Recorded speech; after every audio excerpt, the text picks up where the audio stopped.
একের পর এক কন্যা সন্তানের জন্ম হওয়ায় 5 দিন বয়সী সন্তানকে খালের পানিতে ফেলে হত্যা করেছে পাষণ্ড মা।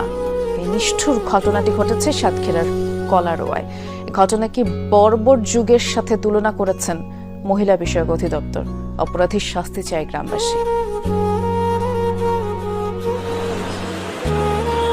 হেলাতলা ইউনিয়নের রঘুনাথপুর গ্রামে ইব্রাহিম খলিল ও শারমিন আক্তার দম্পতি 2 কন্যা সন্তানের পর জন্ম নেয় আরেক কন্যা। এ নিয়ে পরিবারের মাঝে দেখা দেয় অসন্তোষ। ক্ষুব্ধ হয়ে সবার অজান্তে 5 দিনের কন্যাকে বাড়ির পাশে খালে কচুরিপনায় ফেলে দেয় মা। শিশুটি চুরি হয়েছে বলেও প্রচার করেন তিনি।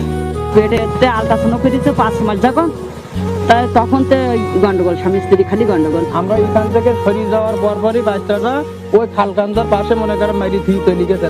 খবর পেয়ে কলারোয়া থানায় সন্তান নিখোঁজে অভিযোগ করতে যান বাবা ইব্রাহিম খলিল।